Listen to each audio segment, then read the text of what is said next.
Chef D, can you show me how to make the creamiest southern mashed potatoes like you do at Miss Aunt May's Southern Eats and Treats? Kai, you know I will. It'll take me all 5 minutes to show you how to make the best, creamiest mashed potatoes. Start with peeling 3 pounds of russet potatoes. I have a bowl of room temperature water to put the potatoes in once I've peeled them. And this is done so the potatoes do not turn brown while the others are being peeled. Oh, okay. Yes, and that does work on any fruit or vegetable that has the potential to turn brown. Some people like to add lemon juice to the water. I don't because I don't want that taste in there. Okay, all the potatoes are peeled, so I'm going to cut them into medallions about a ½ inch thick. That will help them cook quicker and more evenly. I want to have my water already at a boil before adding the potatoes in. And then I'm going to cover and let them cook for about 6 to 8 minutes before checking them because I don't want them to cook too soft and waterlogged. If they're not ready, cook a little longer. This time my fork goes through the potato very easily, so that means they're ready. I'm going to turn off the heat and pour off the water. Now I'm going to get them into a bowl, and while they are piping hot, I want to add in a ½ cup of warmed heavy whipping cream, which is my secret ingredient. And then I want to add in a cup of warmed whole milk. Now, Chef, you're showing me how to make them just as delicious as Miss Aunt May's, right? Yes, Kai, I'm giving you my secret. I added in a tablespoon of butter. And now, using a masher, you want to break them down as much as you can. Now, this is where problems normally kick in for me. They're either too thin, too lumpy, or too something. This is why you want to do them while they're piping hot because it makes it much easier to break the potatoes all the way down.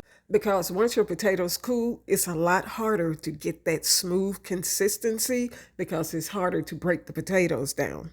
Oh, okay. Got it. And another key factor in making sure that your potatoes are piping hot when you mix and mash the ingredients is that it absorbs your liquids quicker and smoother and gives that fluffiness and creaminess. So you don't have to get a hand mixer and then end up over mixing. Just use your masher to mix and stir, and you can already see how they are fluffing up and getting creamy and smooth. That's only with the ½ cup of whipping cream and a cup of milk. And of course, your butter.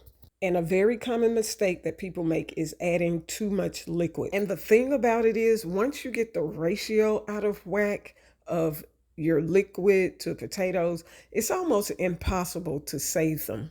Okay, so at this point, we want to add in your seasonings, which is I only used a little salt because these are southern mashed potatoes and that's all you need. So now I'm using the masher as a whip to continue to create a fluffiness and smoothness in the potatoes. So, Chef D, you don't suggest using a hand mixer to smooth out the potatoes? I don't. And here's why. As I mentioned before, once you lose control of the consistency, it's almost impossible to get back. And using a hand mixer makes it a lot easier to lose that control. Okay, so you see, I'm adding a little more seasoning. I did a quick taste test, a little more salt, another tablespoon of butter. I added another tablespoon of butter because I wanted just a little more creaminess to my potatoes. And I'm now using a spoon to smooth them out because all of the chunks have been broken down. So now we're coming up to the finishing touches. And to touch on the hand mixer question again, it's okay to use it if you're extra careful and keep it on low and really pay close attention. I personally, though, prefer the old school method. And as you can see, these potatoes are the perfect consistency. They're not too thin, they're not too thick. They're fluff and they just roll off of the spoon. Yes, they do look delicious and perfect. Well, now you know how to make the creamiest and most delicious mashed potatoes and add them to your favorite meal. Chef D, thank you so much. You bet. Anytime.